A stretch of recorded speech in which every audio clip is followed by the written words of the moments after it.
자, 여의도 맨션, 우리 박종호 교수의 여의도 맨션인데 10만 채널이 되면서 과감한 어떤 장비 투자 산물을 보고 계십니다. 샀습니다.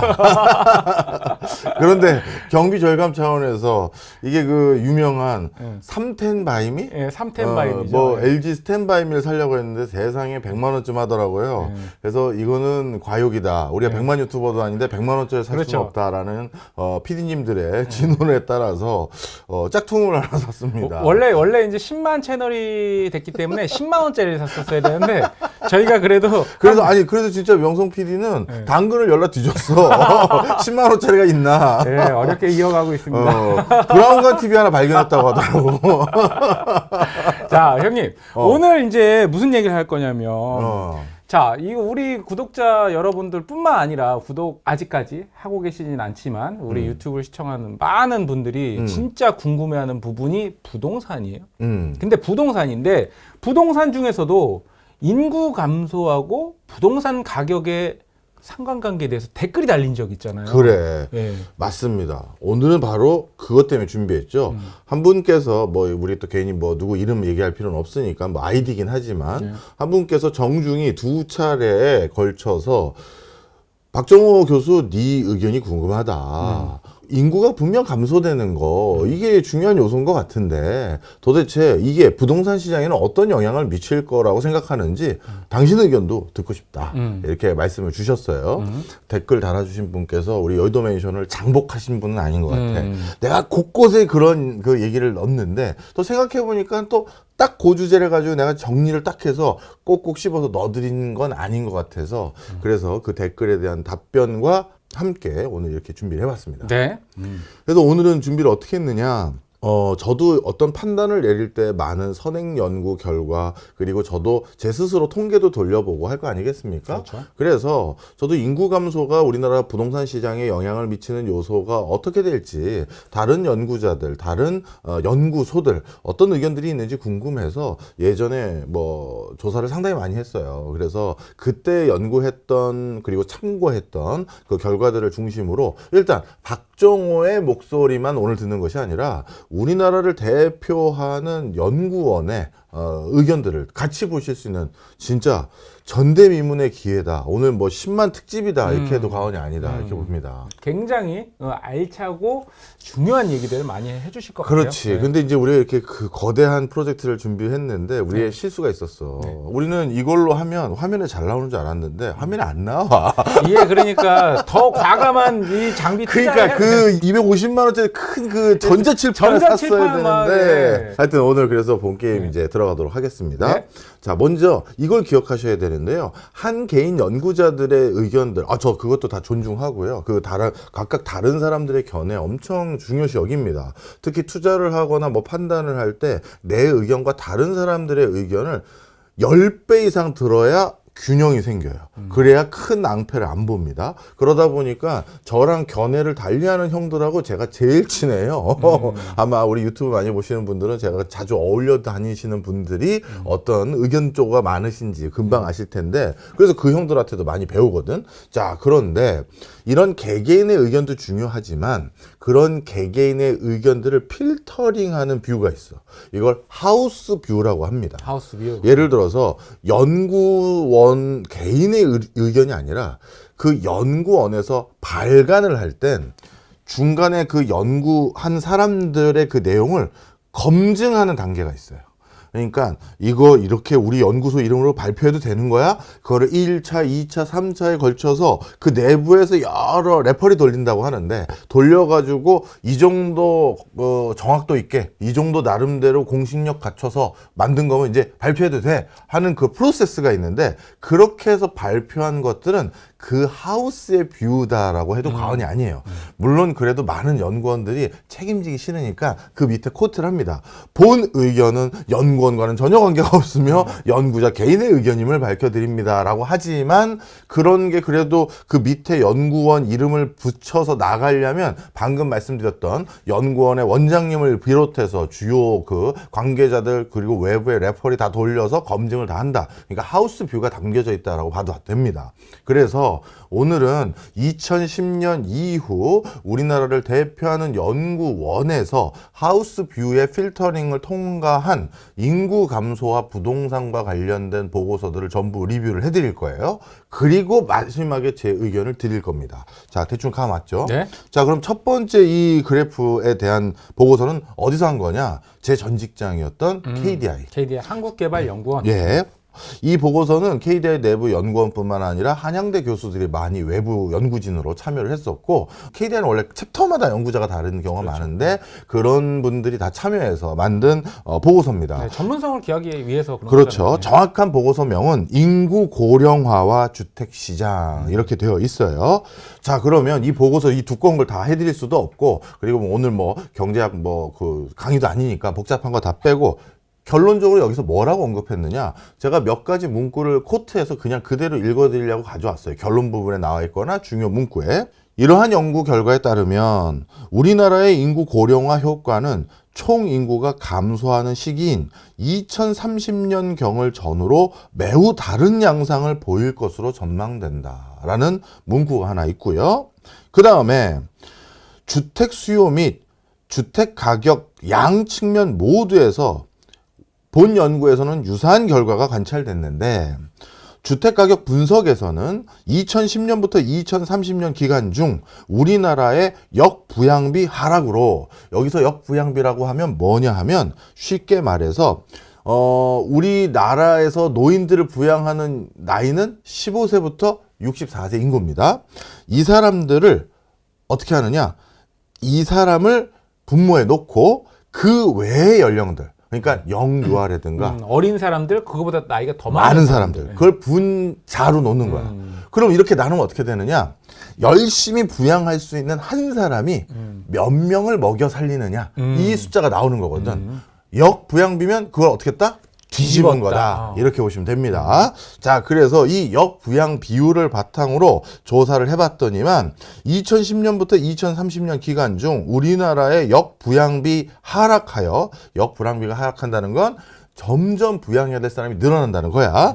자, 그래서 여타 OECD 국가에 비해 더 큰 규모의 주택가격 하락 요인이 작용될 것으로 전망된다. 그 다음에 뭐라고 되어 있느냐, 다만 실질 GDP 성장률이 2.4% 이상을 유지할 경우 나름대로 소득이 늘어날 거 아니야. 그렇죠. 그러다 보니까 감소 효과가 이렇게 되면 조금 상쇄될 수 있다.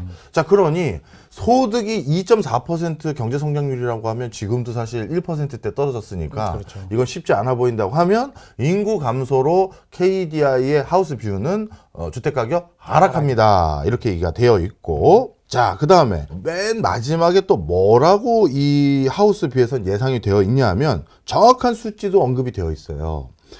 그러면 가격이 도대체 얼마나 떨어지는 거냐, 이게 또 중요하잖아. 그렇죠. 참고로 이 보고서가 발행된 연도는 15년 언저리경입니다. 이게 정확히 어느 페이지에 나와 있냐 하면 91페이지에 구체적으로 본 변수의 효과만을 고려했을 때, 쉽게 말해서 인구 변수 말하는 거야. 인구 변수만 고려했을 때.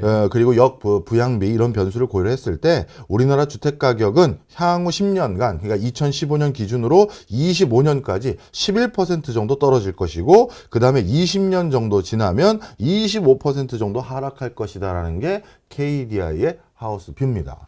그러면 우리 갑자기 그 생각난다.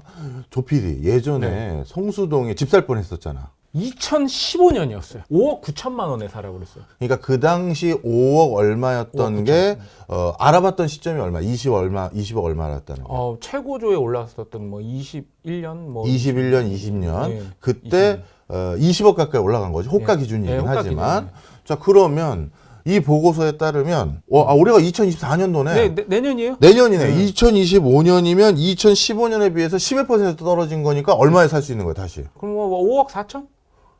11% 떨어지면 그 정도 되네? 네. 다시 살 수 있게 되네? 맞아요? 자, 그 다음에 2035년, 20년 뒤면 다시 26% 떨어진다고 했으니까 네. 그럼 얼마가 되는 거야? 한 3억, 한 8, 9천 되나? 그렇죠. 뭐 4억 원짜리면 산다는 거죠. 그렇지. 네. 야, 3억에 사네? 성수동이요? 네. 바로 옆에 전철역 있던데?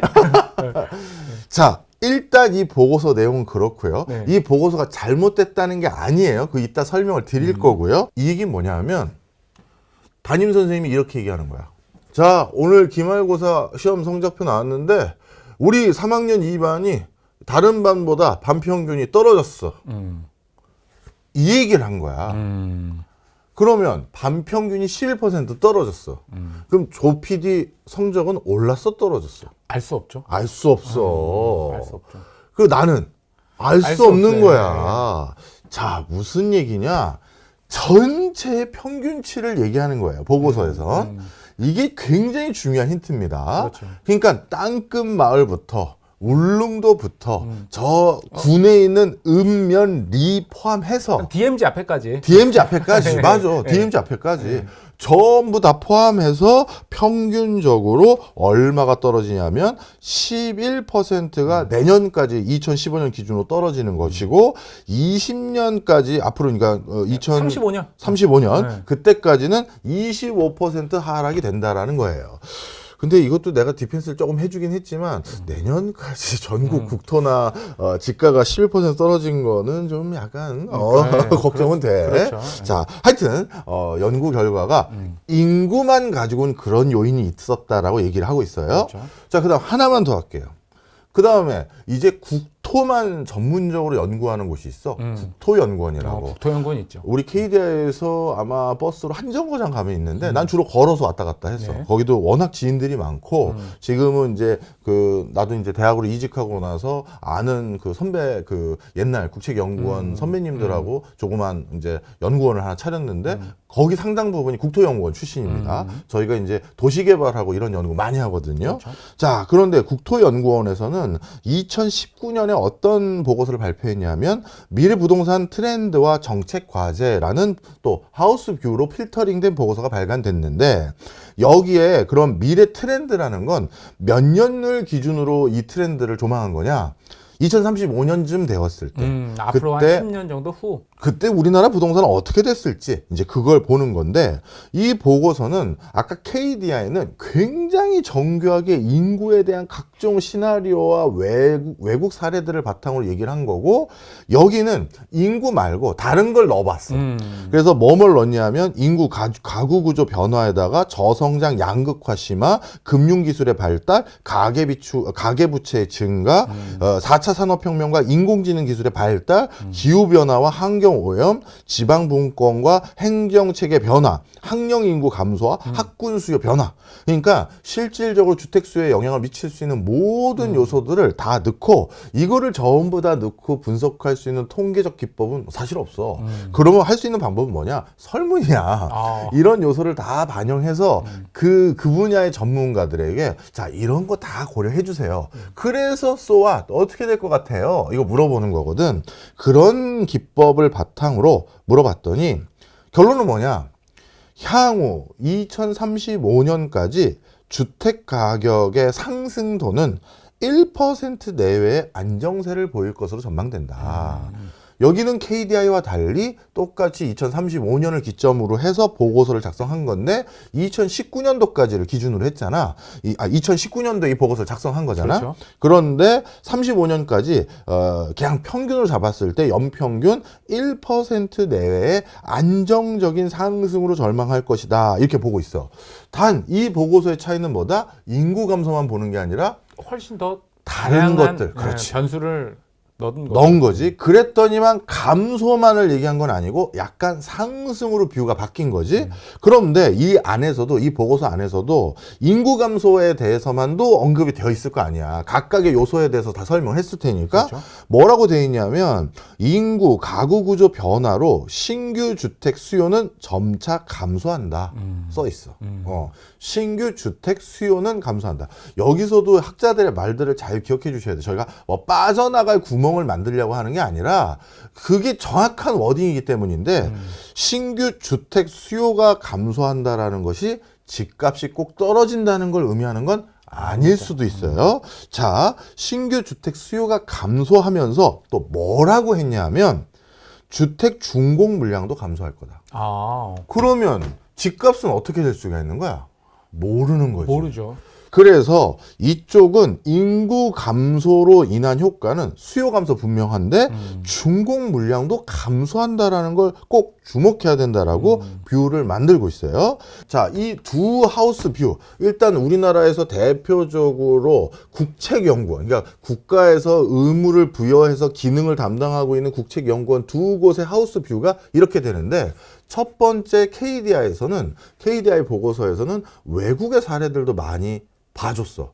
인구 감소를 어떻게 되는지. 그렇죠. 그 중에 하나가 이건데, 역부양비와 주택 가격의 상관관계라고 해서 외국은 어떻게 됐는지 한 챕터에서 본격적으로 분석을 했는데, 제일 위에 있는 일본 한번 봐봐, 너. 네. 딱 보면 주택 가격 지수가 파란색 그래프고 네. 역부양 비율이 바로 빨간색 그래프야. 네. 쉽게 얘기해서 이제 점점 인구 준 거야. 쉽게 네, 얘기해서 그렇죠. 열심히 일하는 인구들. 인구 줄었으니까 주택 가격도 어떻게 됐어? 같이 줄었어. 그렇죠. 일본은 그렇게 돼 있어요. 자, 그런데 스페인은 또 어떻게 됐나 봤더니, 스페인은 주택 가격이 얘네 왜 이런지 모르겠는데 들쑥날쑥해. 그런데 본격적으로 그러니까 열심히 일하는 생산 가능 인구가 줄어들기 시작하면서 어떻게 됐다? 얘네도 주택 가격이 떨어졌어. 자, 그런데 조금 다른 것도 한번 보자고. 이번에는 독일을 한번 봐볼게. 네. 독일은 어떻게 됐느냐? 분명 역부양 비율, 그러니까 이제 더 이상 열심히 일하는 사람들이 늘지는커녕 서서히 줄기 시작했어. 네. 서서히 줄기 시작했는데 주택 가격은 어떻게 됐다? 올라갔다.